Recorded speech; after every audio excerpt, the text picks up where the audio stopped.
The topology of today's communication, image generation, translation, and distribution networks is extremely heterogeneous. At all times, images are being transformed, rewritten, republished, reprogrammed in their passage to these networks. They become visually different at each of these steps. Their status as copies, therefore, becomes only a cultural convention, as was previously the status of the original. Benjamin suggested, as we have seen, that the new technology was able to make a copy more and more identical to the original. But the opposite has been the case. Contemporary technology thinks and works for generations, transmitting information from one generation of hardware and software to the next involves transforming it in a significant way. The metaphorical use of the notion of generation, as it is now used in the context of technology, is very revealing. We all know how difficult it is to transmit a certain cultural heritage from one generation of students to another. The situation of mechanical reproductivity in the context of, say, the contemporary internet seems to be no less difficult, perhaps even more so. We are as incapable of stabilizing a copy as we are of stabilizing an original. There are no eternal copies, just as there are no eternal originals. The reproduction is as infected by the originality as the originality is infected by the reproduction. By circulating through different contexts, a copy is transformed into a series of different originals. Every change of context, every change of medium can be interpreted as a denial of the status of a copy, as an essential break, as a new beginning that opens a new future.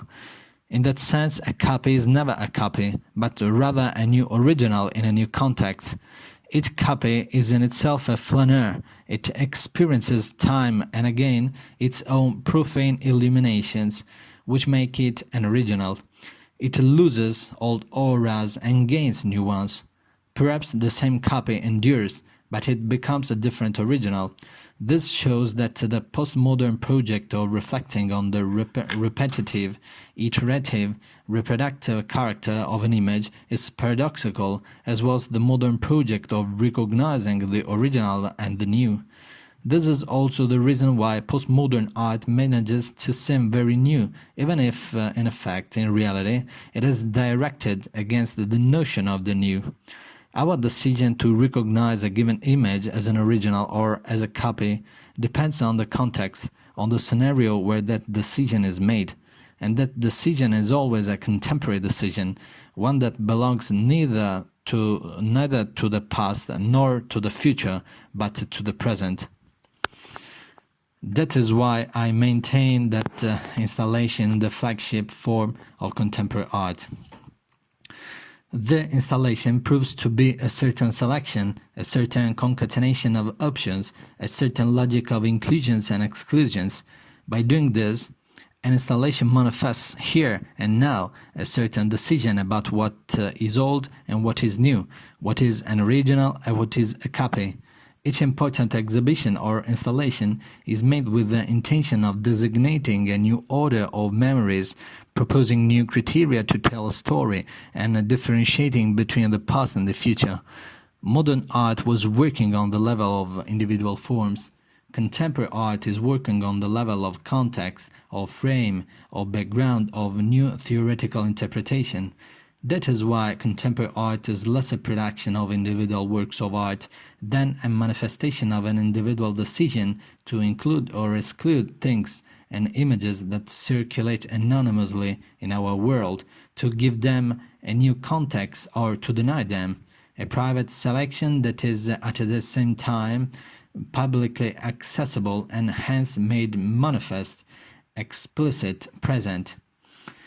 Even if an installation consists of an individual painting, it is still an installation. since the crucial aspect of painting as a work of art is not the fact that it has been produced by an artist, but that it has been selected by an artist and presented as something chosen. The installation space can of course incorporate all kinds of things and images that circulate in our civilization: paintings, drawings, photographs, texts, videos, films, recordings, all kinds of objects, etc. That's why the installation is often denied the status of a particular art form, because the question about the specific medium immediately arises. Traditional artistic media are all defined by a specific material for the medium: canvas, stone, or film. The material that constitutes the medium in an installation is, however, the space itself. This artistic space of the installation can be the museum or the art gallery, but also a private studio, a house, or a place in a building. But all of them can be transformed into the site of an installation by documenting the selection process, be it private or institutional. This does not mean, however, that the installation is immaterial. On the contrary, the installation is material par excellence, since it is a special. Being in a space is the best definition of being material. The installation reveals precisely the materiality of the civilization in which we live, because it installs everything that our civilization simply circulates. That is why the installation shows the material support of the civilization that otherwise would go unnoticed behind the surface of the circulation of media images. At the same time, an installation is not an expression of an already existing relationship between things.